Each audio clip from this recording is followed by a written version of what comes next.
കൊഞ്ച് ഫ്രൈ ചെയ്യാൻ പോവുകയാണ്. അപ്പോൾ ഈ കൊഞ്ചിനെ നമ്മൾ ഫ്രൈ ചെയ്തെടുക്കാൻ വേണ്ടി പോവുകയാണ്. അപ്പോൾ അതിന് വേണ്ട സാധനങ്ങൾ എന്തൊക്കെയാണ്? കൊഞ്ച് ഫ്രൈ ചെയ്യാൻ വേണ്ടി ആദ്യം കൊഞ്ച് ക്ലീൻ ചെയ്യണം. ഓക്കെ. മുളക് പൊടി, കുരുമുളക്, മഞ്ഞൾപ്പൊടി, മസാലപ്പൊടി, പിന്നെ ഉപ്പ് ആവശ്യത്തിന്. ശരി. അപ്പോൾ നമുക്ക് ആദ്യം എന്താ ചെയ്യാനുള്ളത്? ആദ്യം ഈ കൊഞ്ച് ക്ലീൻ ചെയ്യാം നമുക്ക്. ഓക്കെ. കൊഞ്ചിൻ്റെ കാല് കളയാതെ വെട്ടിയെടുക്കണം. ആദ്യമേ കൊഞ്ചിൻ്റെ കാല് കളയാതെ വെട്ടിയെടുക്കണം. കൊഞ്ചിനെ നമ്മൾ കാല് കളയാതെ വെട്ടിയെടുക്കുവാണ്. എന്നിട്ട് അതിനകത്തുനിന്ന് അതിൻ്റെ ആ കുടൽ വലിച്ചു കളയാം. കൊഞ്ചിന് കുടൽ ക്ലീൻ ചെയ്തെടുക്കണം. കുടൽ ക്ലീൻ ചെയ്തെടുത്തിട്ട് വെട്ടി ആ ഭാഗം കട്ട് ചെയ്യും അല്ലേ?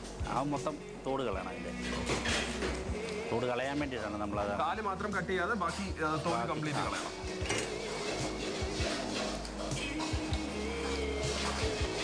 ഈ വലിയ കൊഞ്ച് ഉണ്ടാക്കുമ്പോൾ വീട്ടിൽ ശ്രദ്ധിക്കേണ്ട കാര്യം എന്ന് പറഞ്ഞാൽ കാല് കളയാതെ ബാക്കി എല്ലാ തോലും ഇത് മാറ്റണം. പിന്നെ കുടലും എടുത്ത് എന്നിട്ട് ഇതിൻ്റെ ഈ ഇതുണ്ട്, ഒരു ഞരമ്പുണ്ട്, അത് വലിച്ചു കളയണം. അത് വയറ്റി ചെന്ന് നമുക്ക് വൈറ്റ് വേൻ എടുക്കും. ഈ സാധനത്തിന് ഒരു ഞരമ്പ് വെള്ള ഇതാണ് ഈ സാധനം. അപ്പോൾ ഇതും പ്രത്യേകം ശ്രദ്ധിക്കുക. വയറുവേദന ഉണ്ടാവാതിരിക്കാൻ വേണ്ടി ഇതിൻ്റെ അകത്ത് ഒരു ഞരമ്പുണ്ട്. ആ ഞരമ്പ് നമ്മൾ പുറത്തേക്ക് കളയണം. എന്നാലും സ്വാദോടു കൂടി നമുക്ക് ഈ കാര്യം ഫ്രൈ കഴിക്കാൻ വേണ്ടി പറ്റും. ഇതിനൊരു സൈഡിലെ കാല് പായൽ പിടിക്കുന്നത്, അതും കളയണം. അത് കളഞ്ഞു കഴിഞ്ഞ് വെള്ളത്തിലെടുത്ത് കഴുകി ക്ലീൻ ചെയ്തെടുത്താൽ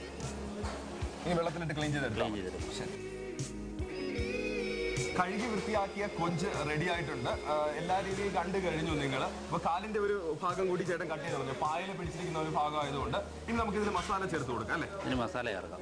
1 സ്പൂൺ മുളക് എടുക്കുക. ശരി. വളരെ കുറച്ച്, അതായത് മഞ്ഞപ്പൊടി ഒരു ആവശ്യത്തിന് വളരെ കുറച്ച് മഞ്ഞപ്പൊടി ചേർക്കുക. കുരുമുളക് കൂടുതൽ ചേർക്കാം. 1 സ്പൂൺ കുരുമുളക് ചേർക്കാം. പിന്നെ ഉപ്പുപൊടി ആവശ്യത്തിന്. മസാല അത് ഗരം മസാല എല്ലാം മിക്സ് ചെയ്ത് എല്ലാം മസാല അതൊരു ലേശം ചേർക്കാം. ശരി. കുറച്ച് ചേർക്കാം അല്ലേ? പെരിഞ്ജീരകം മാത്രമായിട്ടുള്ളതാണ്. പെരിഞ്ജീരകം മാത്രമായിട്ട് പൊടിച്ചെടുക്കുന്നത്. അത് വളരെ കുറച്ച് ചേർക്കുക. ഇനി എന്താ ചെയ്യാൻ പോകുന്നത്? ഇനി ഇത് ചാലിച്ചെടുക്കണം.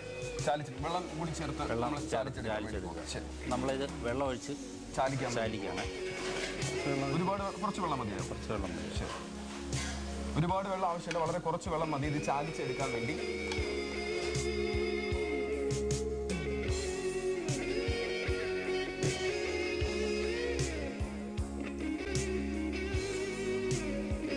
കൈകൊണ്ട് ഇനി ഇത് വെട്ടണത്. കൈകൊണ്ട് മുഴുവൻ ഭാഗത്തും ഇതിന്റെ അകത്തേക്ക് നമ്മൾ തേച്ച് കൊടുക്കുമല്ലോ, വിടവുണ്ടാക്കിയിട്ട് തേച്ചു അതില്ലല്ലോ അല്ലേ? കത്തിയോണ്ട് കുറച്ച് അല്ലാതെ തന്നെ തേച്ച് കൊടുക്കുകയല്ലേ ചെയ്യുന്നത്? അല്ലാതെ തന്നെ തേച്ച് കൊടുക്കുക. എല്ലാ ഭാഗത്തും നമ്മൾ മസാല ചേർത്ത് കൊടുക്കുകയാണ്. നേരത്തെ മസാല ചാലിക്കുന്നത് നിങ്ങൾ കണ്ടു കഴിഞ്ഞു. അതിനുശേഷം അപ്പോൾ തന്നെ മസാല ഇതിലേക്ക് പുരട്ടി കൊടുക്കാം. ഇനി ഇതിപ്പം ചൂടായ എണ്ണയ്ക്ക് തരണം. ശരി.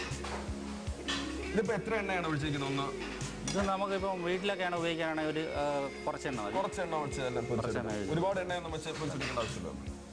ഇത് എണ്ണ ചേർക്കുക. കാല് മടക്കി വയ്ക്കുക. ഇടയ്ക്ക് ഇത് ഇളക്കി കൊടുക്കണം. ഇളക്കി കൊടുക്കുമ്പോഴും കാല് പൊട്ടാൻ പാടില്ല അല്ലേ?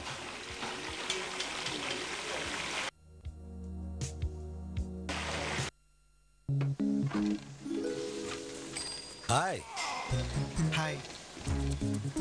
ഈയിടെ എന്താ കാണുന്നത്? 130-ലധികം ചാനൽസ്. ഞാനും 40-ൽ കൂടുതൽ ആഡ് ഓൺ പാക്സ്. എൻ്റെ അടുത്തും സൂര്യ TV, കിരൺ, ഏഷ്യാനെറ്റ്, കൈരളി, അമൃത TV എൻ്റെ അടുത്തും 440 ഓൺലി. എന്റെയും അതേഷ്ട. ഞാനും ടൺ. സൺ ഡയറക്ട് DTH വെറും 440 രൂപയ്ക്ക് 4 മാസത്തെ സബ്സ്ക്രിപ്ഷൻ. ഏറ്റവും കൂടുതൽ മലയാളം ചാനൽസ് നൽകുന്ന ഒരേ ഒരു DTH. ഇപ്പോൾ NGC വൈൽഡ്, WB, ഫോക്സ് ഇന്റർനാഷണലും ലഭ്യം. സെറ്റ് ഓഫ് ബോക്സും ഡിഷും ഫ്രീ. വീടാന്തരം സൺ. നീ പറ 10. ബ്യൂട്ടി ഓയിൽസ് ചേർന്ന പുതിയ ലക്സ് സുവർണ സ്പർശത്തിന്റെ കോമളമായ അനുഭൂതി.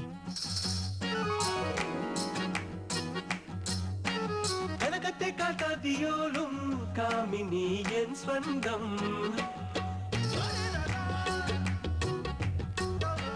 പട്ടുപോൽ മൃദുരം കവരും എൻ മനം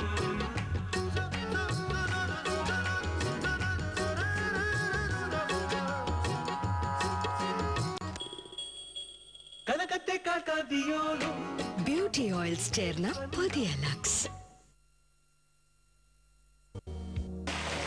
ഈ കൊഞ്ചിനി നമുക്ക് മറിച്ചിടാം.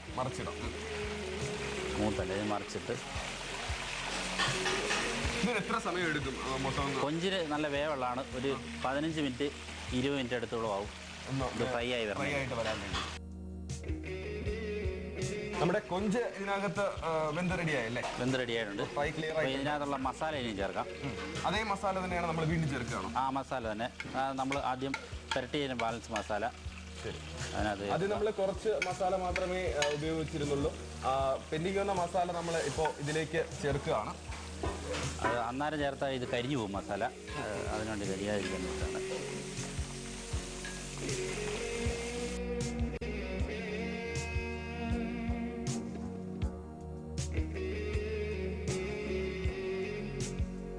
കൊഞ്ച് ഫ്രൈ ആയിട്ടുണ്ട്. കൊഞ്ച് ഫ്രൈ തയ്യാറായി കഴിഞ്ഞു. അതിൻ്റെ അകത്തുനിന്ന് ആ മസാല കോരിയെടുക്കുകയാണ്. ഓക്കെ, നമ്മൾ രണ്ടാമത് ചേർത്ത് മസാല അതിനകത്ത് നിന്ന് കോരിയെടുക്കുകയാണ്. കോരിയെടുത്ത് ഇത് നല്ലതായിട്ട് ഇതേ പൊടിയണം. ഓക്കെ, രണ്ടാമത് ചേർത്ത മസാല കൂട്ട് നമ്മൾ നമ്മുടെ കൊഞ്ചിനെ അതിനകത്ത് നിന്ന് ഒരു പ്ലേറ്റിലേക്ക് മാറ്റി മസാല കോരിയെടുത്ത് ഇതിലേക്ക് പൊതിയുകയാണ് ചെയ്യുന്നത്. അപ്പോൾ എന്തായാലും നമുക്കൊരു വേറൊരു പ്ലേറ്റിലേക്ക് ഇതിനെ മാറ്റാം. വേറെ പ്ലേറ്റിലേക്ക് മാറ്റാം. നമ്മളിപ്പോൾ പ്ലേറ്റിലേക്ക് മാറ്റുവാണ്. പ്ലേറ്റിലേക്ക് മാറ്റാം. ഗാർണിഷ് ചെയ്ത പ്ലേറ്റാണ്. അതിലിട്ടത് വെച്ച് ലെമൺ പീസുണ്ട്. ഈ ലെമൺ പീസ് ഇതിൻ്റെ നടുക്ക് വെച്ചാൽ റെഡി. ഇപ്പോൾ റെഡി, കൊഞ്ച് ഫ്രൈ റെഡി. കൊഞ്ച് ഫ്രൈ റെഡി ആയിട്ടുണ്ട്. മനോഹരമായ സ്ഥലം കോട്ടയത്ത് എന്ന് പറയുന്നത് കുമരകമാണ്. ഇനി കുമരകത്തെ കാഴ്ചകളിലേക്ക് നമ്മൾ മടങ്ങുകയാണ്. കോട്ടയത്ത് എത്തുന്ന ഏതൊരു വിനോദസഞ്ചാരിയെയും ആകർഷിക്കുന്നത് കുമരകം എന്ന സ്ഥലമാണ്. ഈ ഒരു കായലിൽ കൂടെയുള്ള ബോട്ട് സവാരി ഏതൊരു സഞ്ചാരിയെയും മനസ്സിൽ ആഹ്ലാദമുണ്ടാക്കുന്ന നിമിഷങ്ങൾ ഉണ്ടാക്കി തരുന്നു. ഒപ്പം കുമരകത്ത് ഉള്ള പക്ഷി സങ്കേതവും വളരെ പ്രശസ്തമാണ്. ഇവിടുത്തെ കാഴ്ചകൾ കണ്ടിട്ട് നമുക്ക് ടേസ്റ്റ് ടൈമിലേക്ക് മടങ്ങിപ്പോകാം.